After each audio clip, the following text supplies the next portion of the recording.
Hi everyone, स्वागत है तुम्हारा फर्स्ट एवर लेक्चर में यहां पर प्योर मैथमेटिक्स के। आज मैं तुम्हें एक ओवरव्यू से देने वाला हूं, बताने वाला हूं कि प्योर मैथमेटिक्स के अंदर क्या क्या टॉपिक्स आते हैं। सारे के सारे टॉपिक्स बता दूंगा, जितने भी हमारे नेट तक पेपर में जितने भी हमारे टॉपिक्स आते हैं वो सारे आज बताता हूं मैं तुम्हें।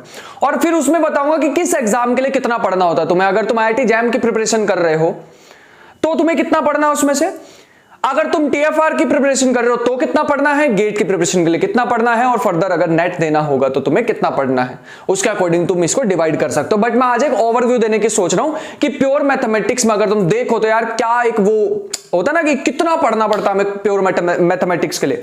First of all, pure mathematics is not a boring subject. हाँ, वो बना दिया जाता है तो अलग बात है यार, वो बहुत सारी नोटेशंस आ जाती हैं।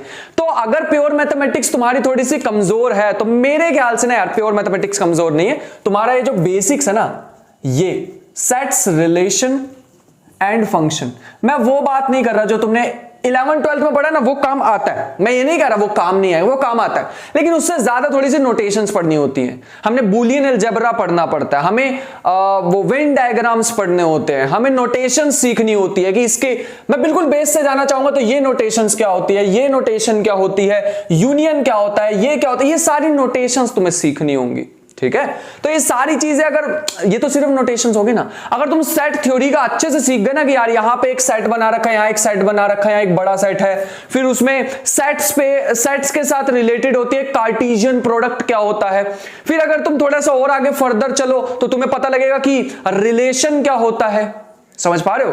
रिलेशन के बाद अगर तुम जाओगे एक और स्टेप आगे तो फिर फंक्शन क्या होता है। ये सारी चीजों को अगर तुम कंबाइंड बहुत अच्छी तरह पढ़ लेते हो तो मेरे ख्याल से तुम्हारा अगर बेस स्ट्रॉन्ग है ना तो प्योर मैथमेटिक्स उतनी बोरिंग नहीं है, इंटरेस्टिंग है, सीखने को मिलती है। और दूसरी चीज जो इसको थोड़ा सा बोरिंग बनाती है, मैं फिर भी कहूंगा यार बोरिंग उनके लिए जिनको लिखना पसंद नहीं है,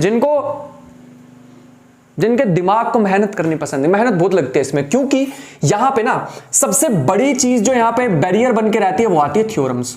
ढेर सारी थ्योरम, चाहे वो इंटीग्रल इक्वेशंस हो या फिर वो मेट्रिक स्पेस हो या नॉर्म्ड स्पेस हो या फिर इनर प्रोडक्ट स्पेस हो, कोई भी हो, यहां पे एक चीज है थ्योरम्स, वो परेशान करके रखते हैं। तो अगर तुमने इस पे अपनी कमांड बना ली ना, वो कमांड मैं बनवाऊंगा तुम्हारी, ठीक है, ये स्ट्रॉन्ग करवा के। मैं सबसे ज्यादा जो चैप्टर है ना जिसपे टाइम लगवाऊंगा वो ये है, बाकी पे उतना ही कम होता रहेगा। जितना ज्यादा हम इन पे फोकस करेंगे, इनमें डीप जाएंगे, हम पढ़ेंगे कि रसल्स, मैं स्पेलिंग वो प्रोनाउंसिएशन शायद थोड़ी सी इधर उधर बोल दूं, रसल पैराडॉक्स क्या होता है, ये सारी चीजें अगर मैं तुम्हें बताऊंगा डीप कि यार ये कहां से चीजें आ रही हैं, कैसे हैं, थ्योरम्स का लिखने का पैटर्न बताऊंगा, तो खुद ब खुद इंटरेस्टिंग बन जाएगी। और फिर तुम्हारा इंटरेस्ट बनेगा कि यार मजेदार है, एब्स्ट्रैक्ट अलजेब्रा हो चाहे कुछ भी हो, मजा आ रहा है प्योर मैथमेटिक्स में। ठीक है, तो मैं थोड़ी सी चीजें बताता हूं सेट, रिलेशन, फंक्शन के साथ, प्लस में तुम्हें थोड़ा सा ग्रुप थ्योरी के बेसिक्स आने चाहिए, ग्रुप थ्योरी के बेसिक्स आने चाहिए। ठीक है, ये अगर कंबाइंड तुमने पढ़ लिया है मेरे को नहीं लगता दिक्कत आ पाएगी, क्योंकि यार ग्रुप थ्योरी के बेसिक्स इसलिए क्योंकि बार बार मैं ऐसे यूज करूंगा ना, वेक्टर स्पेसिस मान लो हम पढ़ रहे हैं तो मैं बार बार यूज करूंगा फील्ड क्या होता है, vector space defined on field F. अब वो फील्ड क्या क्या हो सकती है, वो रियल हो सकती है, वो कॉम्प्लेक्स हो सकती है, वो इंटीजर मॉडलो वाली, मतलब काफी सारी चीजें मैं तुम्हें बताऊंगा ना। अब फिर कंफ्यूज हो जाएंगे फिर हम, क्योंकि हमारे बेसिक नहीं क्लियर होंगे। तो बेसिक में प्योर मैथमेटिक्स का हमारा आता है ये चीजें, ये दो, बस, इसके अलावा कुछ भी नहीं मांग रहा हूं मैं तुमसे। इस पे जितना ज्यादा टाइम लगाएंगे बाकी में उतना ही कम रिड्यूस होता रहेगा। अभी मेरे पास एक बुक है जो कि मुझे दिखानी है, काफी टाइम से रीड कर रहा हूं तो मैं इसको दिखाऊंगा, बहुत इंटरेस्टिंग बुक है। बट रुको, ये चीज हमने कवर कर ली, अब आता है हमारे पास सेकंड चीज कि भैया प्योर मैथमेटिक्स अप्लाइड से कितनी अलग है। एक्चुअल में ना प्योर मैथमेटिक्स में हम जनरल चीजों की बात करते हैं, हम एन डायमेंशंस की बात कर लेते हैं बिना सोचे समझे कि एन डायमेंशंस होता भी है नहीं, हमें कोई लेना देना नहीं, होगा नहीं होगा, लेकिन हम एन डायमेंशन की बात करेंगे। जाओ, जैसे मान लो फिजिसिस्ट हमारे पास आए, हम मैथमेटिशियंस हैं, फिजिसिस्ट हमारे पास आए, मेरे को एक ऐसी थ्योरी चाहिए, टेंसर एनालिसिस, टेंसर कैलकुलस, सुना ना आइंस्टाइन की थ्योरी ऑफ रिलेटिविटी वाली, हाँ वही, मैंने तो बना दी एन डायमेंशंस के लिए। वो हमारे पास आए, उन्होंने कहा नहीं यार एन डायमेंशनल स्पेस तो नहीं होता, 4 डायमेंशनल होता है, जिसमें से 3 ये स्पेस के डायमेंशन है, एक टाइम का डायमेंशन है, तो मुझे ना यार सिर्फ 4 डायमेंशन के लिए चाहिए। तो कोई बात नहीं, हमने तो एन डायमेंशनल स्पेस बनाया, हमने एन डायमेंशनल की बात की है ना, हमने जनरल थ्योरी बता दी। कोई नहीं यार, परेशान क्यों हो, तुम एन की जगह 4 पुट कर दो, दैट इज इट, ये लो पकड़ो थ्योरी, करो जो करना, बनाओ अपनी tensor calculus theory of relativity.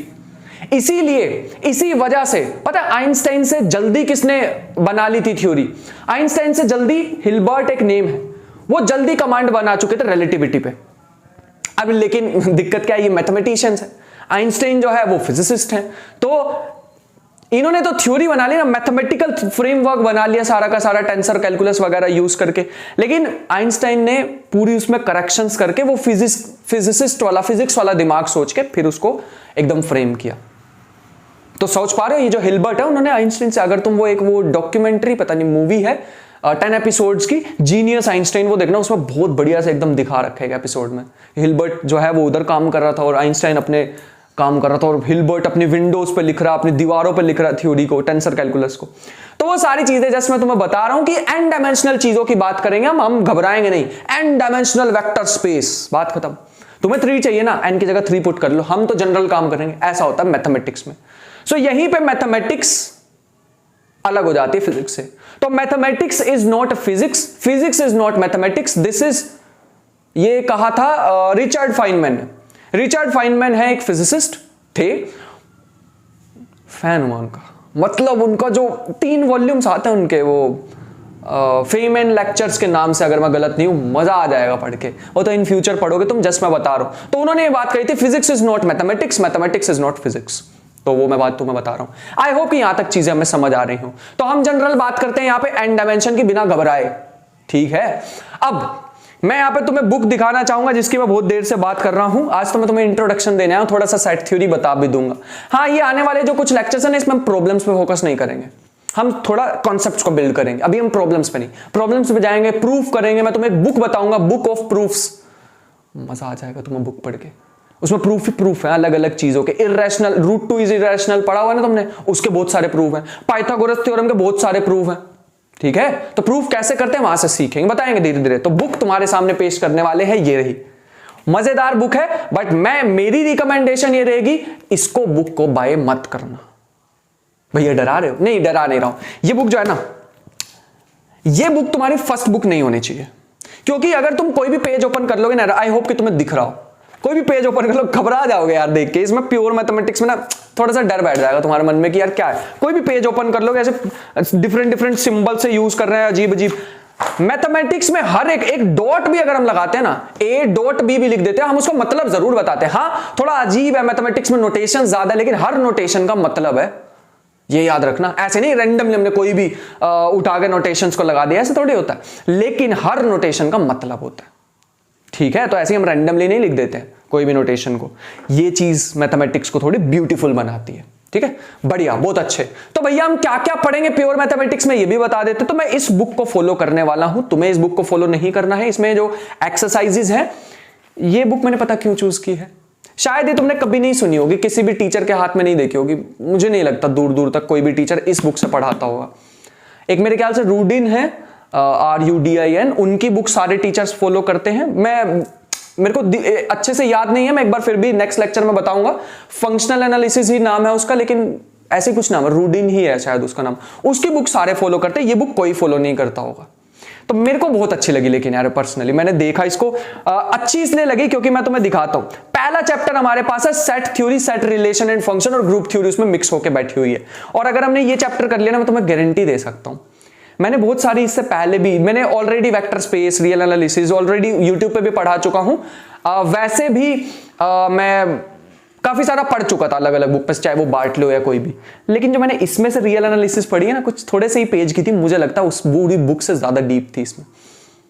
Seriously बोल रहा हूं, उस पूरी बुक से ज्यादा डीप थी इसमें। तो अगर मैं तुम्हें बताऊं कि क्या क्या हमें पढ़ना है, तो सेट्स, रिलेशन एंड फंक्शन, उसके बाद हमें ग्रुप थ्योरी पढ़नी है, कंबाइंड पढ़ेंगे, क्वेश्चन पे कम फोकस करेंगे, कॉन्सेप्ट बिल्डिंग पे ज्यादा, अब हम थ्योरम्स पे ज्यादा करेंगे।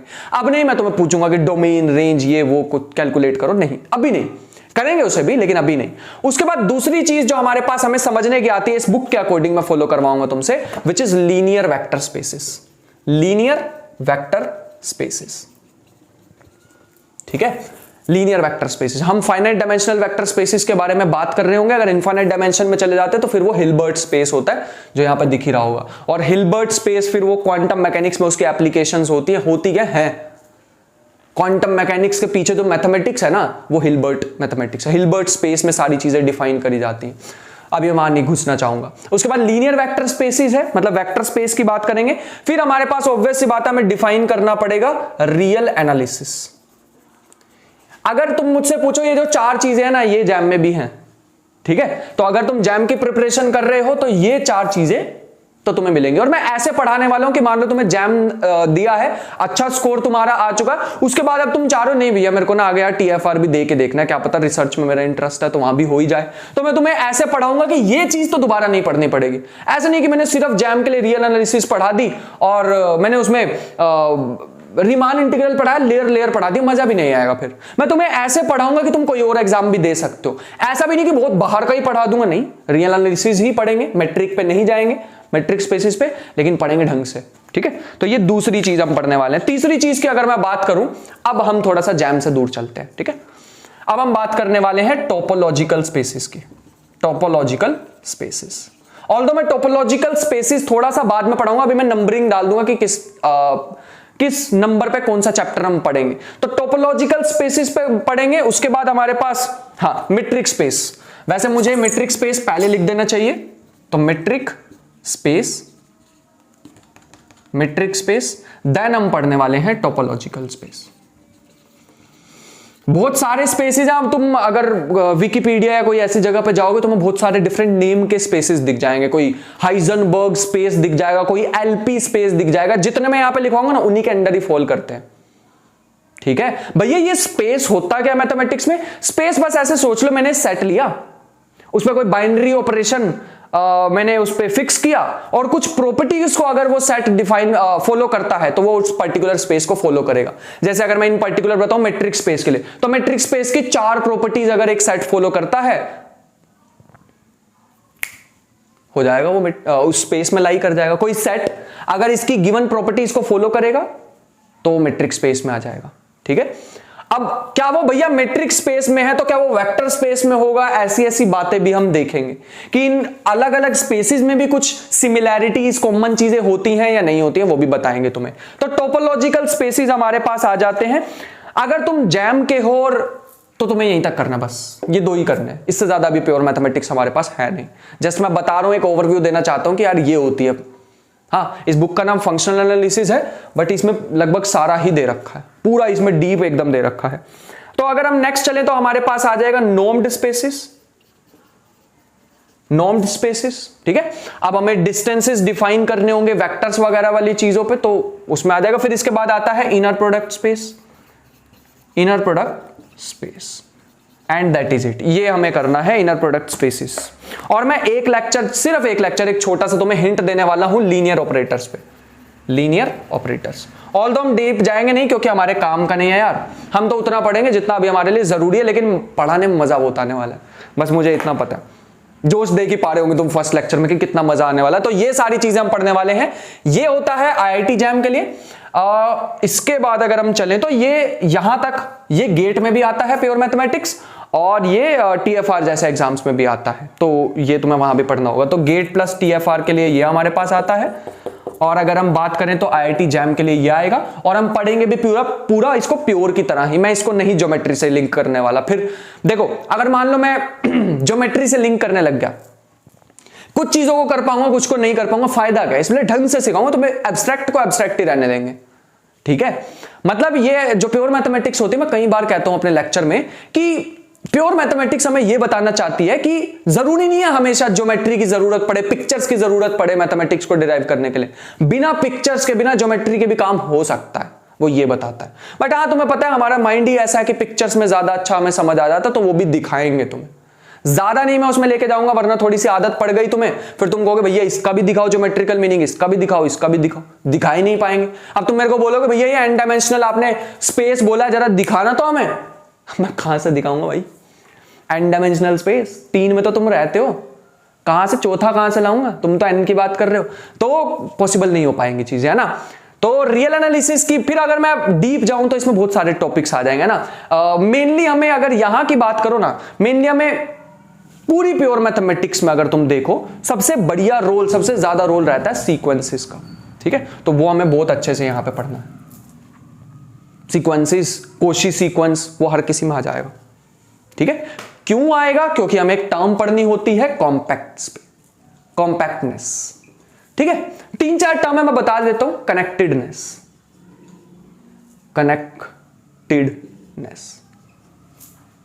ठीक है, कॉम्पैक्टनेस, कनेक्टेडनेस, ये सारी चीजें हमें पढ़नी होती है। आई होप कि यहां तक तुम्हें समझ आ रहा हो। सो एक हमारे पास होती है कंप्लीटनेस।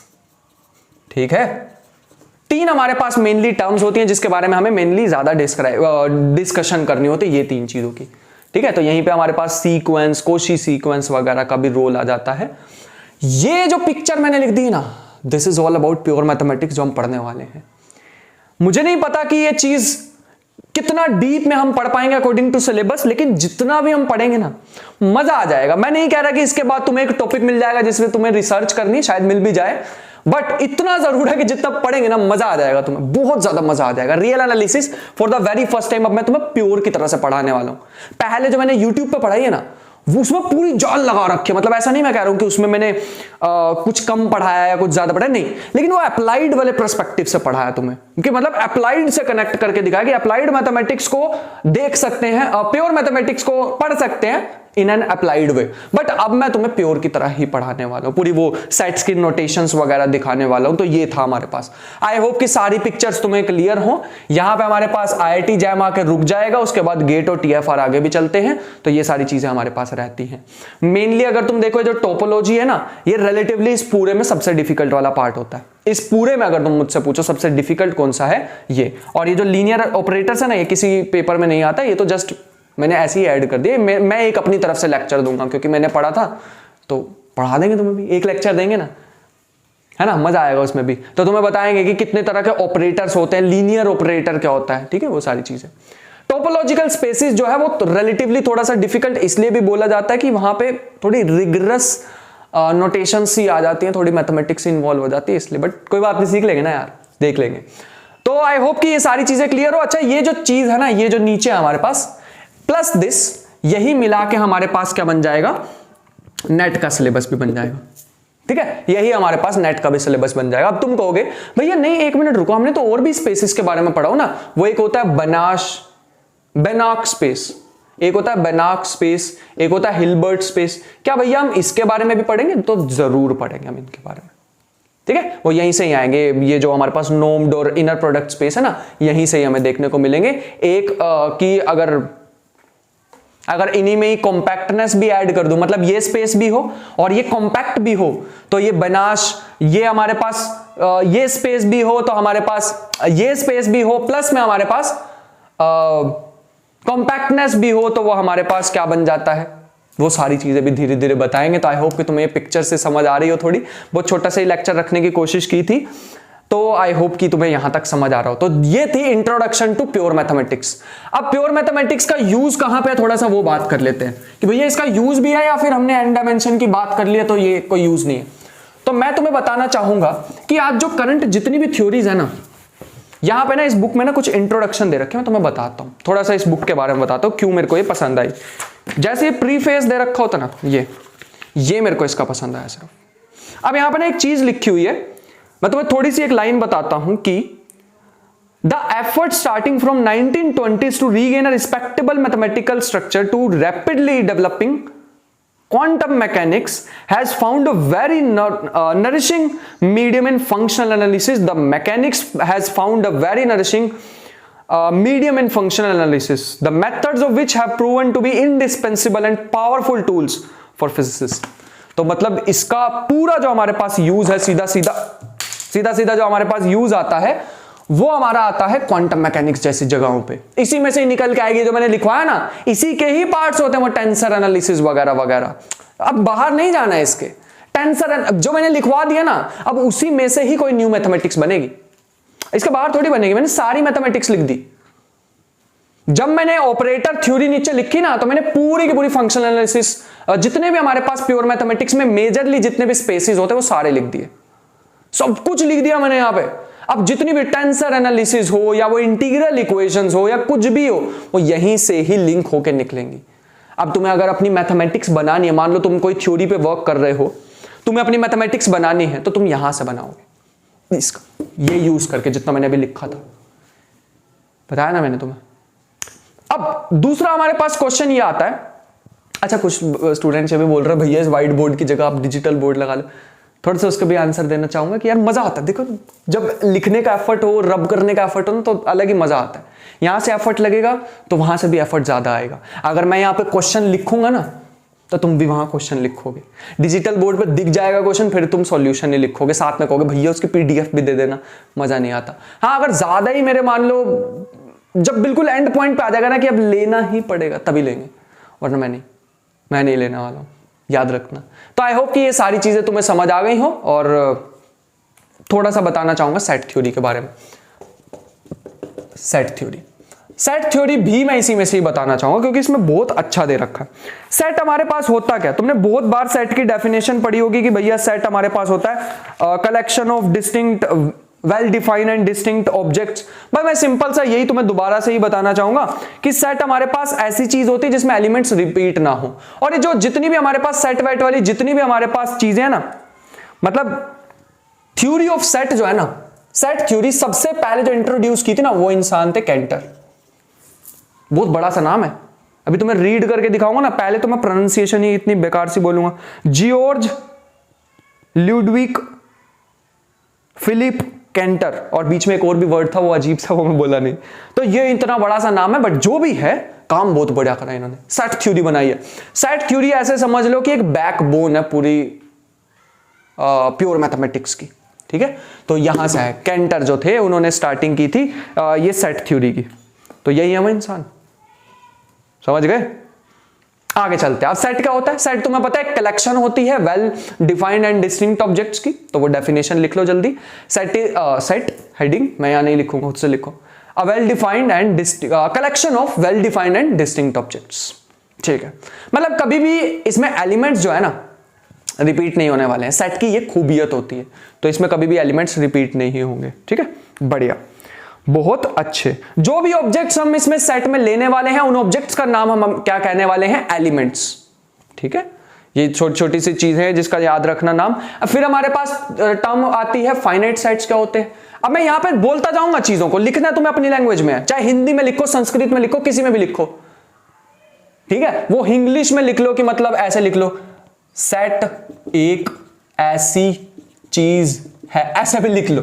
तो तुम्हारी तो नोट्स है ना यार, तुमने किसी के लिए बना रहे हो, अपने लिए बना रहे हो ना, तो ऐसे लिखो कि मजा आए तुम्हें भी पढ़ने में बाद में, ठीक है। कोई मैं ऐसी चीज बता दूं ना ऊट पटांग से, वैसे तो मैं खुद ही लिख दूंगा, बट तुम खुद भी ऐसी चीज उसकी जगह ऐसा कीवर्ड लिख देना कि तुम्हें समझ आएगा उस लेक्चर में ऐसा बताया था भैया ने, ठीक है। तो ऐसे लिख लेना।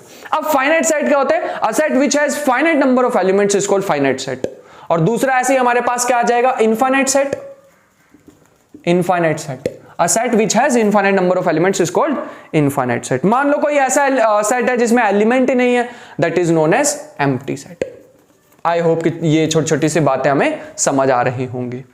यही हमारा बेस बनाएंगी, तो इसलिए हमें जाननी भी बातें जरूरी हैं। अब जितनी भी नोटेशन है ना, ये वाली नोटेशन हो गई, डज नॉट बिलोंग टू हो गई, जितनी भी नोटेशन है, फॉर ऑल हो गई, वैसे उल्टा ए, ये सारी जो है ना ये बनाई थी पियानो ने, ठीक है। एक मैथमेटिशियन थे जिनका नाम था, इटालियन मैथमेटिशियन थे, पियानो, PEA, ठीक है। इन्होंने बनाई थी पियानो ने। जितनी भी नोटेशंस है ये सारी इन्हीं की देन है, पूरी मैथमेटिक्स की, ठीक है। पूरी मैथमेटिक्स मतलब प्योर मैथमेटिक्स में जितनी भी मैक्सिमम यूज होती है वो सारी इन्होंने दी थी। सो ये सारी चीजें हैं हमारे पास। अगर मान लो कोई भी सेट है हमारे पास ए, अगर उसमें एलिमेंट्स है, एक बात तो हम पक्का कह सकते हैं, तुम मेरी फिंगर अगर मैं ऐसे मूव करूं कहीं भी रोक दो अलग एलिमेंट मिलेगा, यही सेट की खूबियत भी है। बट यहीं पे हमारे पास अगर सेट को, अगर एक चीज तुम्हें और बताना चाहूं वो हमारे पास ये है कि एक हमारे पास, जैसे मैं अभी तुम्हें बता रहा था, which is Russell's paradox. Russell's paradox. इससे पहले मेरे को एक और टर्म बतानी होगी विच इज सबसेट। बेटा ये टर्म को ना बहुत ध्यान से देख लेना। कितनी बार मैंने वेरी लिखा है, 4 बार। इसका मतलब 4 गुना इंपॉर्टेंट बात है, क्योंकि जब भी तुम स्पेस पढ़ोगे ना, सब स्पेस पढ़ोगे, तुम वेक्टर स्पेस पढ़ोगे, तुम वेक्टर सब स्पेस पढ़ोगे, तुम मैट्रिक स्पेस पढ़ोगे, मैट्रिक सब स्पेस पढ़ोगे, तुम इनर प्रोडक्ट स्पेस पढ़ोगे, उसका सब स्पेस पढ़ोगे। भैया ये सब स्पेस होता क्यों है, मैं तुम्हें और डीप लेके चलता हूं। तुम स्टैटिस्टिक्स में क्या करते हैं, पॉपुलेशन की स्टडी करते हैं। बड़ा मुश्किल है यार, पूरे इंडिया में सर्वे करना एक चीज का। तो हम क्या करते हैं, छोटे छोटे उनको ग्रुप्स में ब्रेक कर लेते हैं, हम उन्हें कहते हैं सैंपल्स स्टैटिस्टिक्स में। ऐसे ही मैथमेटिक्स में पूरे के पूरे सेट को अगर मैं ना स्टडी कर पाऊं तो उसे हम क्या बोलते हैं, पूरे सेट को ना स्टडी कर पाऊं तो उसे बोलते हैं सबसेट। लेकिन सबसेट भी वही प्रॉपर्टीज को फॉलो कर रहा होना चाहिए जो सेट कर रहा है। जैसे ग्रुप क्या होता है भैया, ग्रुप के पास 4 प्रॉपर्टीज होनी चाहिए। सबसे पहली तो क्लोजर है, उसके बाद एसोसिएटिविटी है, उसके बाद मैं एज्यूम कर रहा हूं तुमने थोड़ा सा पढ़ा हुआ ग्रुप थ्योरी, नहीं भी पढ़ा तो कोई बात नहीं है, जो टर्म है तुमने सुनी होगी। क्लोजर का मतलब होता है, जैसे मान लो एक कोई भी सेट है, नेचुरल नंबर का सेट है, ठीक है, तुमने कोई भी 2 एलिमेंट लिए, नेचुरल रहने दो, रैशनल मान लेते हैं, रैशनल नंबर का सेट है, ठीक है, तुमने कोई भी 2 नंबर लिए और उसको ऐड करा, a बिलोंग्स टू रैशनल, ठीक है, b बिलोंग्स टू रैशनल, ये है। अगर तुमने इनको ऐड करा तो मैं रैशनल और बाइनरी ऑपरेशन लेके चल रहा हूं, प्लस बाइनरी ऑपरेशन बोलते हैं, जरूरी नहीं है प्लस ही एक बाइनरी ऑपरेशन है, माइनस भी हो, मल्टीप्लीकेशन भी हो सकता है, माइनस एक स्पेशल केस है प्लस का, है ना। a माइनस बी को मैं लिख सकता हूं ना, a माइनस बी को लिख सकता हूं a प्लस माइनस बी, तो एक प्लस ही हमारे पास ऑपरेशन सफिशिएंट होता है। फिर सिमेट्रिक डिफरेंस भी हमारे पास एक ऑपरेशन है, बाइनरी ऑपरेशन है। तो ऐसा नहीं है कि सिर्फ हमारे पास प्लस मल्टीप्लाई, ऐसे ही बहुत सारे हमारे पास, बहुत सारे ग्रुप थ्योरी में पढ़ाए भी हैं, पढ़ाएंगे भी। आई होप कि तुमने पॉइंट सेट टोपोलॉजी खत्म कर ली हो, ये तो मैं भूल ही गया था, तुम वो तो पढ़ के आए हो पॉइंट सेट टोपोलॉजी, फिर ठीक है, बहुत डीप पढ़ा रखे मैंने वहां, सारी टर्म्स बता रखे, इंटीरियर क्या होता है, एक्सटीरियर क्या होता है, बाउंड्री पॉइंट क्या होता है, कंडेंसेशन पॉइंट क्या होता है, लिमिट पॉइंट क्या होता है, लिमिट ऑफ अ सीक्वेंस, सारा कुछ। लिमिट ऑफ अ सीक्वेंस तो चलो अलग हो गई, बाकी मैंने सारा कुछ बता रखा है। तो अगर हम a प्लस बी लें, वो भी कहां आएगा, रैशनल में, ऑब्वियस सी बात है, 2 रैशनल का सम करो रैशनल बनता है, इसे बोलते हैं क्लोजर प्रॉपर्टी। क्लोज्ड है, 2 एलिमेंट लो प्लस करो वापिस वहीं जाओगे, ठीक है, 2 एलिमेंट लो प्लस करो वापिस वहीं, इसे बोलते हैं क्लोजर। अभी मैं एक चीज बताने वाला हूं, ध्यान से समझ लेना। एसोसिएटिविटी होती है, किसी भी पहले 2 को प्लस कर दो, कोई फर्क ना पड़े, तो उसे एसोसिएटिविटी कहते हैं। पता थी भैया बात, ठीक, कोई दिक्कत तो नहीं आया तक, फिर ठीक है, इसे बोलते हैं एसोसिएटिविटी। एसोसिएटिविटी। तीसरी प्रॉपर्टी हमारे पास आती है कि मान लो तुमने ऐसा कोई एलिमेंट लिया, a में प्लस करो सच दैट वो वापिस a ही दे दे, तो उसे बोलते हैं, इस e को बोलते हैं आइडेंटिटी एलिमेंट। क्या ऐसा कोई एलिमेंट है रैशनल्स में? हाँ भैया है, 0। आप 0 प्लस करो a में या कोई भी रैशनल नंबर में, वापस वही नंबर आ जाएगा, तो इसीलिए इसको क्या बोलते हैं, आइडेंटिटी एलिमेंट बोलते हैं। लेकिन अगर मैं इसकी जगह नेचुरल नंबर ले लेता, तो नेचुरल में तो हमारे पास होता ही नहीं है 0, तो इसका मतलब नेचुरल हमारे पास एक ग्रुप को फॉर्म नहीं करता। हाँ इंटीजर कर लेता, ठीक है, लेकिन 4th प्रॉपर्टी पे अगर आ जाएं तो फिर इंटीजर भी गया। अगर मैं a को एक ऐसे एलिमेंट से मल्टीप्लाई करूं ताकि आइडेंटिटी बन जाए, सॉरी मल्टीप्लाई नहीं, a को एक ऐसे एलिमेंट से प्लस करूं ताकि हमारे पास आइडेंटिटी एलिमेंट आ जाए, तो b को क्या बोलते हैं, b is called inverse element. Inverse element, although मैं तुम्हें अभी ग्रुप थ्योरी नहीं पढ़ा रहा हूं, जस्ट एक हिंट दे रहा हूं। अगर ये 4 प्रॉपर्टीज कोई भी सेट को फॉलो करता, कोई भी सेट इन 4 प्रॉपर्टीज को फॉलो करेगा तो एक ग्रुप बन जाएगा। तो देखो बेस हमारे पास सेट ही है, प्रॉपर्टीज चेंज होती रहेंगी। मैट्रिक्स स्पेस बताया था, उसकी अलग प्रॉपर्टी होंगी, सेट उसको फॉलो करेगा, चल भाई एक बाइनरी ऑपरेशन के साथ उसको फॉलो करेगा, चल मैट्रिक्स स्पेस। अगर एक सेट फॉलो करेगा कोई प्रॉपर्टीज, तो वो इनर प्रोडक्ट हो जाएगा। और इनर प्रोडक्ट मेरे को डिफाइन भी करना होगा कि इनर प्रोडक्ट होता क्या है, ठीक है। अगर वो उसकी फॉलोइंग प्रॉपर्टीज को सेटिस्फाई करेगा तो वो ग्रुप हो जाएगा। ऐसे रिंग की कुछ प्रॉपर्टीज होती हैं 120 के आसपास, जस्ट एग्जैजरेटिंग, इतनी नहीं होती हैं 10 के आसपास, तो 10 होती है। तो ये हमारे पास हम प्रॉपर्टीज अगर कोई भी सेट फॉलो करेगा तो वो ग्रुप हो जाएगा। देखो बन तो क्या ग्रुप, ये बन गया ग्रुप। इस ग्रुप का ना, ये तो बहुत बड़ा ग्रुप है यार रैशनल का, इतने बड़े ग्रुप को तो मैं कभी स्टडी ही नहीं कर पाऊंगा। इसका मतलब ये हुआ, ये जो ग्रुप है ना, इसको मैं स्टडी नहीं कर पाऊंगा, कोई बात नहीं, इसका एक छोटा सा पार्ट ले लेते हैं जिसको आज के बाद मैं नाम दूंगा सब ग्रुप। लेकिन वो सब ग्रुप भी इन प्रॉपर्टीज को फॉलो कर रहा होना चाहिए, उसमें भी ऐसा होना चाहिए 2 एलिमेंट लिए प्लस करा वापस। उसमें भी एसोसिएटिविटी, उसमें भी आइडेंटिटी एलिमेंट होना चाहिए, उसमें भी इनवर्स एग्जिस्ट कर रहे होने चाहिए। क्या ऐसे एलिमेंट है जिसमें मैं दो का इनवर्स क्या होता है? -2, है ना। एडिशन के रिस्पेक्ट में तो इंटीजर भी बन जाता है यार, मैं ही थोड़ा सा मिस कर गया इसे। एडिशन के रिस्पेक्ट में तो इंटीजर भी बन जाता, इंटीजर भी ग्रुप होता है एडिशन। मल्टीप्लिकेशन में नहीं होगा, क्योंकि मल्टीप्लिकेशन में a इंटू बी आइडेंटिटी बनना चाहिए और वहां पे आइडेंटिटी एलिमेंट 1 होता है। ऐसे कौन से एलिमेंट से मल्टीप्लाई कराऊं ताकि आंसर वही आ जाए? तो 1 होता है ना मल्टीप्लिकेशन में। लेकिन इंटीजर में अगर जाओगे तो कौन से ऐसे 2 एलिमेंट है जिनको मल्टीप्लाई करूं आंसर 1 आए? नहीं ढूंढ पाओगे। जैसे तुमने 2 लिखा तो 2 का 1/2 होता ही नहीं है उसमें इंटीजर्स में, लेकिन इसमें आता है। फिर इसमें हमें नॉन जीरो एलिमेंट्स लेने होंगे क्योंकि जीरो का इनवर्स नहीं होता। देखो कितनी सारी बातें कनेक्ट कर पा रहे हैं हम इसी सेट थ्योरी की वजह से। तो सोचो सेट थ्योरी कितनी इंपॉर्टेंट है। पूरी ग्रुप थ्योरी डिस्कस कर सकता हूं अगले 10 मिनट में, लेकिन अभी मैं नहीं जाऊंगा उधर।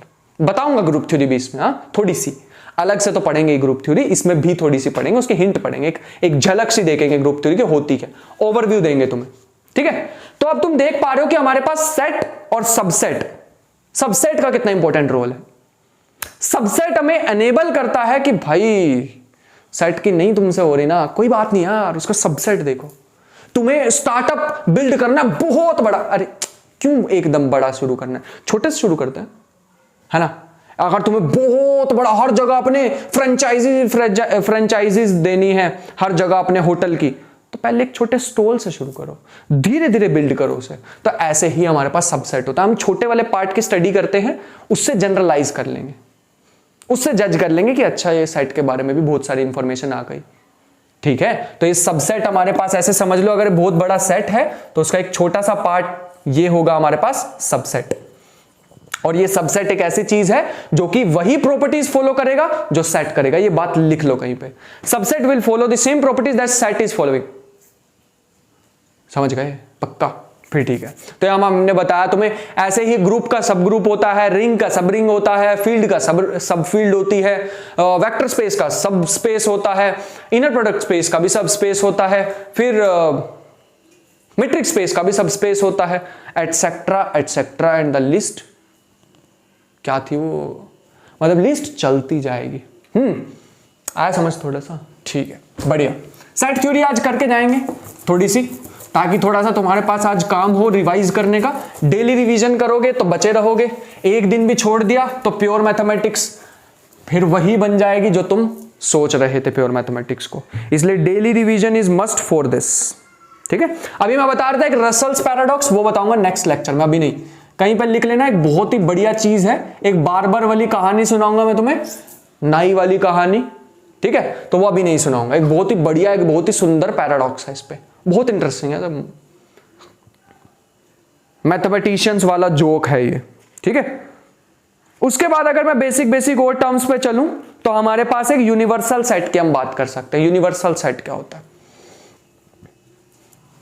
यूनिवर्सल सेट हमारे पास जितना भी टोटल हमारे पास जितने भी एलिमेंट्स है वो एक डिब्बे में डाल दो तो उसे हम बोलने वाले हैं यूनिवर्सल सेट। उसका एक छोटा सा पार्ट ले लो तो उसे हम सबसेट बोलने वाले हैं, ठीक है। बढ़िया, बहुत अच्छे, यहां तक समझ आ गया है हमें। उसके बाद नेक्स्ट हमारे पास आता है सुपरसेट। सुपरसेट क्या होता है? अगर मैं कभी भी ये नोटेशन को यूज करूं ना तो हम इसे क्या कहेंगे? 20। अगर मैं ये नोटेशन यूज करूं तो इसे हम बोलते हैं subset. B is subset of A, B is subset of A. या फिर मैं इसे बोल सकता हूं A is superset of B. हाँ, A is superset, super duper set, लिख मत देना उसे, सुपरसेट ऑफ बी, ऐसा भी लिख सकते हैं। तो ये छोटी छोटी सी नोटेशंस है जिनको ध्यान रख लेना तो बढ़िया हो जाएगा। नेक्स्ट हमारे पास एक दो चीजें हैं, जैसे मैं बात करूं प्रॉपर सेट की। प्रॉपर सेट हमारे पास कौन सा होता है? तो प्रॉपर सेट हमारे पास ये है कि मान लो एक सेट के तो बहुत सारे सबसेट हो सकते हैं। मैं खुद भी मतलब एक सेट का ए खुद भी सबसेट हो सकता है ना, खुद भी सबसेट हो सकता है, लेकिन अगर मैं खुद सबसेट मतलब एक एलिमेंट ढूंढ लूं जो कि दोनों में कॉमन नहीं है तो उसे बोलते हैं प्रॉपर सबसेट। तो मतलब B इसे बोलेंगे प्रॉपर सबसेट। प्रॉपर सबसेट मतलब ये प्रॉपरली सबसेट ही है। अगर मैं यहां पे इम्प्रॉपर बोलूं तो इम्प्रॉपर कौन सा होता है, अगर वो उसके इक्वल भी हो जाए, वो होता है ना लेस देन या इक्वल टू, वो इक्वल टू यहां पे नहीं होना चाहिए। एक element at least one element is different, एक एलिमेंट मेरे को डिफरेंट मिल जाना चाहिए इन ए देन इन बी, ठीक है, तो हमारे पास क्या हो जाएगा, सबसेट हो जाएगा, प्रॉपर सबसेट हो जाएगा। वैसे ही इम्प्रॉपर की बात करें तो हमारे पास इम्प्रॉपर हमारे पास कैसे आ जाएगा, अगर वो इक्वल भी हो जाए। तो इसके बाद भी एक दो चीजें बताता हूं मैं तुम्हें, जैसे किसी भी सेट को हम इक्वल कब कहेंगे, किसी भी सेट को इक्वल कब कहेंगे, तभी कह पाएंगे when A is a subset of this and B is also subset of this, ऐसा कुछ, तो हम उसे इक्वल कह सकते हैं। एंड लगाया मैंने यहां पे, याद रखना, छोटी छोटी सी चीजें थी जो मैं तुम्हें बता चुका हूं, इस चीज का ध्यान रखना तो बढ़िया हो जाएगा। बहुत अच्छे, आगे बताता हूं एक और चीज। अगर मान लो तुमने दुनिया भर के जितने भी सबसेट बन सकते थे तुमने बना लिए। मान लो एक सेट था A, उसमें एलिमेंट था A B C, ये था, तुम इसके सबसेट बनाने शुरू करो। एक तो हमारे पास हो जाएगा एम्प्टी सेट, एम्प्टी सेट को कुछ ऐसे डिनोट करेंगे हम, फिर हो जाएगा अकेला A, फिर हो जाएगा अकेला B, फिर हो जाएगा अकेला C, फिर हमारे पास हो जाएगा A B, फिर हो जाएगा एक B C, फिर हमारे पास हो जाएगा C A, फिर हमारे पास हो जाएगा A B C, खुद भी आता है, याद रखना। कितने टोटल एलिमेंट्स हो गए, काउंट करो, ये हमारे पास हो गए 1 2 3 4 5 6 7 8 हो गए ना। ये हमारे पास इसको कहते हैं पावर सेट। तो पावर सेट हमारे पास क्या होता है, a set containing all the subsets of A is called power set of A। लिख लो अपनी लैंग्वेज में, power set is the set of all the subsets of A। I hope कि बात समझ आ गई हो, पावर सेट क्या होता है। ये भी तुमने शायद बचपन में तो नहीं, 11th 12th में कभी पढ़ा होगा, जहां तक याद है 11th में ही पढ़ाते हैं कि number of elements in A is equal to n। मान लो A में कितने एलिमेंट्स हैं, n, तो पावर सेट में कितने होते हैं, तो number of elements in power set of A is equal to 2 की पावर n, 2 की पावर n, ऐसा कुछ होता है। इस चीज को तुम्हें ध्यान रखना होगा। आई होप कि तुम्हें यहां तक बात समझ आ रही हो। बढ़िया, बहुत अच्छे। तो हमें पावर सेट के बारे में पता लग गया है, उसके एलिमेंट्स के बारे में पता लग गया है। अब हम कुछ सेट के ऑपरेशंस की बात करने वाले हैं। लेट मी सी की कैमरा वर्क कर रहा सही से, बिल्कुल बढ़िया मक्खन। रसल्स पैराडॉक्स जरूर डिस्कस करेंगे, मैं छोड़ नहीं रहा हूं, लेकिन कुछ चीजें मेरे को एक आधा जोक नेक्स्ट वीडियो के लिए भी चाहिए, ठीक है, सारे इसी के लिए नहीं रखने वाला। बढ़िया, घबराना मत, कर लेंगे बढ़िया से। नेक्स्ट हमारे पास क्या आता है, ऑपरेशंस। ऐसे लिखो heading, set operations. Set operations जितनी सिंपली मैं इसमें से सिखा रहा हूं ना, उतनी सिंपल है नहीं है वो। जैसे ही मैंने इसको खरीदा था ना, आज से 1 साल 1.5 साल या 2 साल पहले, 2 साल लगभग, मैंने इसे ओपन करा, बंद करा और रख दिया। फिर दोबारा 1 साल बाद उठाया, जब मैंने पढ़ ली थी ऑलमोस्ट सारी, जितने भी मुझे पढ़ना था मैथमेटिक्स में, जितने भी चैप्टर्स पढ़ने थे एग्जामिनेशन के लिए, वो सारे पढ़ लिए। फिर मैंने इसे उठाया, फिर पता लगा कि तो बहुत खूबसूरत बुक है। तो ये फर्स्ट बुक नहीं होनी चाहिए, लेकिन ये तुम्हारी बुक जरूर होनी चाहिए, ठीक है, जब भी आगे पढ़ोगे। सेट में ऑपरेशंस पे आते हैं तो यूनियन, ठीक है, यूनियन हमारे पास क्या होता है, वेन डायग्राम्स की हेल्प से बताना शुरू करते हैं तुम्हें। ये जो पूरा है इसे बोलेंगे यूनिवर्सल सेट। 2 हमारे पास आ जाएंगे सेट, मान लो A और B, तो इसमें हमारे पास अगर कंबाइंड एलिमेंट ले लो, दोनों के कंबाइन कर दो तो उसे बोलते हैं A यूनियन B। तो A यूनियन B यहां पे लिख लो। कैसे इसको सेट में रिप्रेजेंट करेंगे, तो नोटेशंस वगैरह लिखनी स्टार्ट कर दो, ठीक है। X बिलोंग्स टू U के ऐसे elements such that X belongs to A and X belongs to A और X बिलोंग्स टू B। या तो A में होना चाहिए या तो B में होना चाहिए, लेकिन दोनों में से एक में होना चाहिए, ठीक है। अगर मैं बात करूं ए इंटरसेक्शन बी की, अगर तुम्हें पता ना वो क्या, ये पूरे के पूरे अगर मैं शैडो बना दूं, इसको भी ऐसे कवर कर दूं, इसको भी ऐसे कवर कर दूं, वो ए यूनियन बी होता है। बढ़िया। इंटरसेक्शन क्या होता है? दोनों का कॉमन पार्ट, मतलब x बिलोंग्स टू यू, ये नोटेशन याद रखना, ठीक है ना, मैं बार बार नहीं बताऊंगा, इस वीडियो को देखना पड़ेगा फिर से आके, इसलिए नोटेशन को ना ऐसे दिमाग में छाप लो कहीं पे।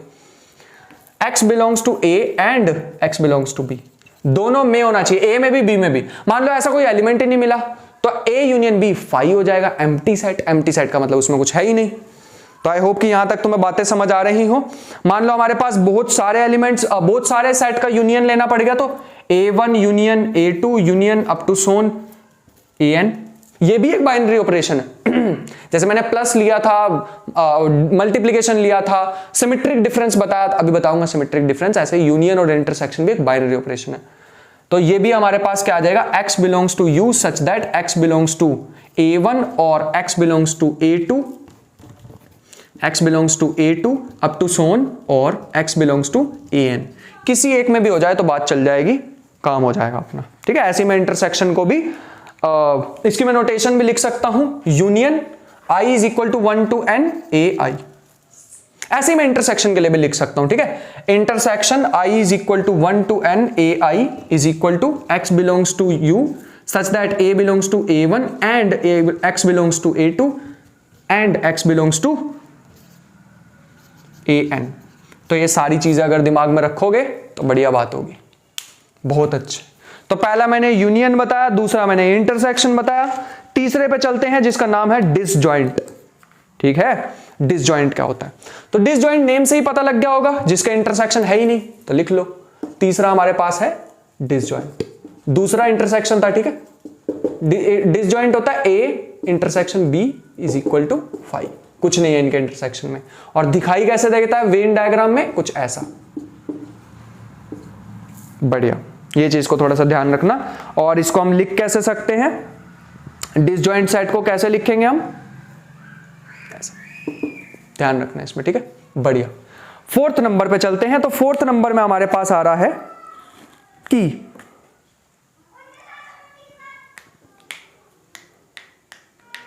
हमारे पास आ रहा है की complement, complement of a set. Complement का मतलब हमें पता है a dash where x belongs to u such that x does not belong to a। ऐसे एलिमेंट्स लेने हैं जो u में तो है, यूनिवर्सल सेट में, लेकिन a में नहीं है।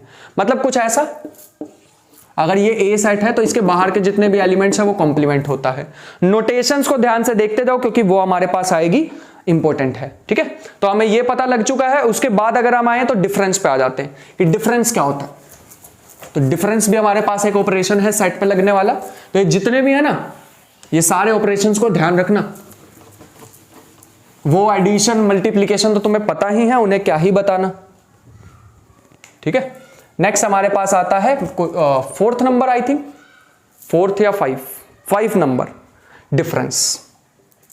डिफरेंस हमें पता है, अगर मैं कभी भी a माइनस बी लिखूं, अगर मैं कभी भी a माइनस बी लिखूं तो इसका मतलब होता है ऐसे एलिमेंट्स जो a में है लेकिन b में नहीं है, ठीक है। ऐसे एलिमेंट्स जो कि a में है लेकिन b में नहीं है। तो लिखूं कैसे इसको भैया, ऐसे x belongs to u such that a, x belongs to a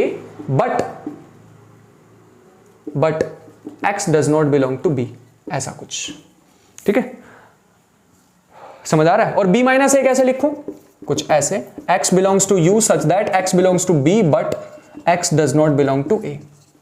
अब यहां पर एक और बात समझो, अगर मैं इन्हीं दोनों का यूनियन ले लूं तो क्या होगा। अगर मैंने क्या किया, इन्हीं दोनों का यूनियन ले लिया तो क्या होगा।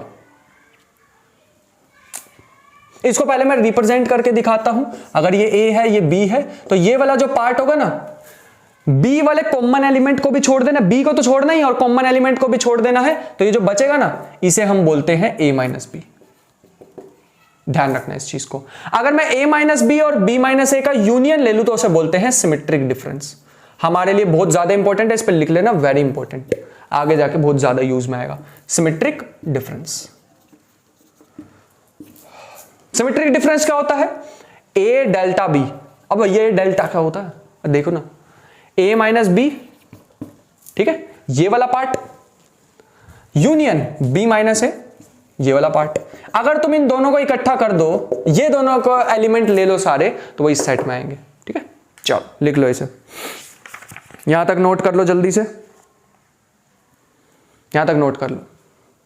हो गया भैया? इसको वो ऐसे में कैसे लिखेंगे, तो वो भी लिख के दिखा देते हैं। A delta B is equal to x belongs to U such that x belongs to A union B but x does not belong to A intersection B.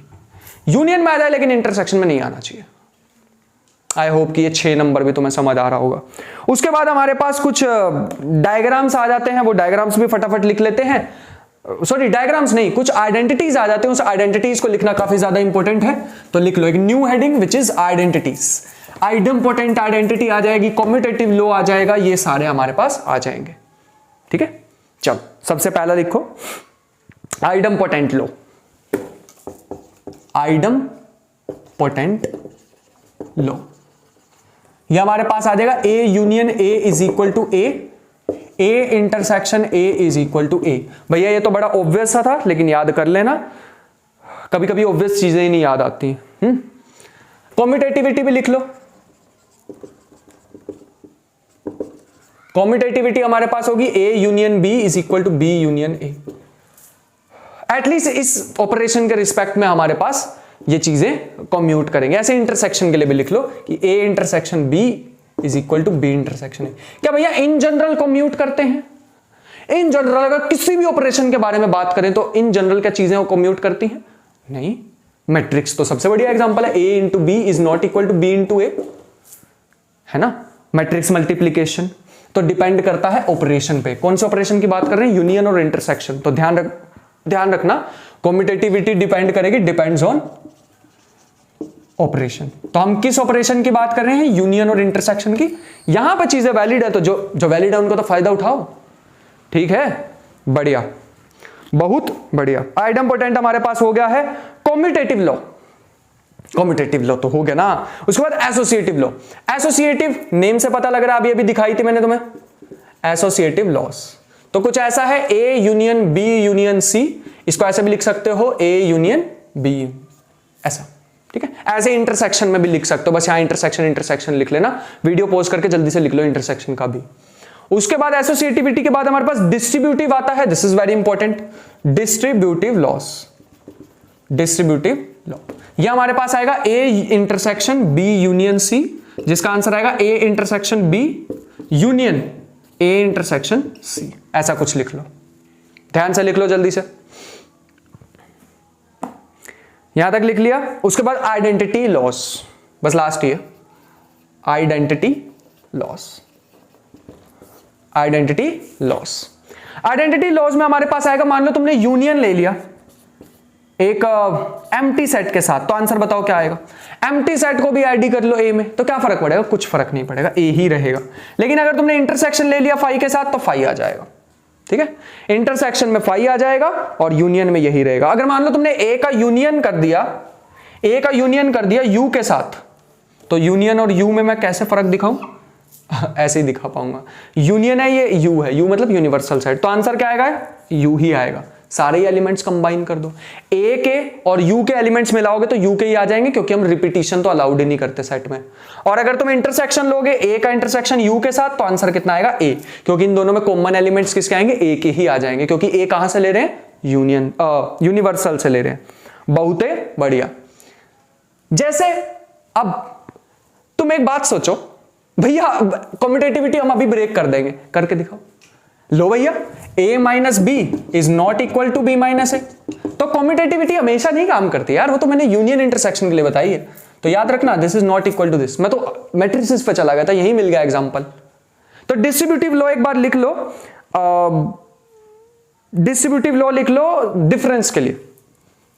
इसको डी मॉर्गन्स लॉ भी बोलते हैं, तो लिख लो डी मॉर्गन्स लॉ। ये हमारे पास आ जाएगा a minus B union C is equal to a minus B union a minus C. ऐसा कुछ जल्दी से लिख लो, a minus B union b minus C. कुछ गलत किया क्या मैंने? और यहां यूनियन है ना, तो यहां इंटरसेक्शन हो जाएगा, थोड़ा सा चेंज कर लेना। और अगर मान लो यहां पे हमारे पास b इंटरसेक्शन c हुआ, तो a माइनस बी इंटरसेक्शन है ना, यूनियन। थोड़ा सा चेंज कर लेना, मैंने थोड़ा सा जल्दी जल्दी में जोश जोश में उसको, समझ गए? बहुत बढ़िया। तो ये था हमारे पास कुछ सेट थ्योरी का। इसके बाद हमारे पास आएगा कार्टेशियन प्रोडक्ट और आएगा रिलेशन। तो एक वीडियो रखते हैं कार्टेशियन प्रोडक्ट और रिलेशन पे। इसके क्वेश्चन नहीं करने यार, मैं तो तुम्हें अभी थोड़ा बिल्ड करा रहा हूं, थ्योरी को बिल्ड करा रहा हूं। एक बार थ्योरी बिल्ड हो गई ये, प्लस में पॉइंट सेट टोपोलॉजी कुछ भी पढ़ लोगे उसके बाद, सब कुछ ईजी है तुम्हारे लिए। मैं टोपोलॉजी का भी जब मैं मेन प्योर मैथमेटिक्स पे जंप करूंगा ना, रिलेशन, फंक्शन, सेट और ग्रुप थ्योरी का बेसिक्स के बाद जब मैं जंप करूंगा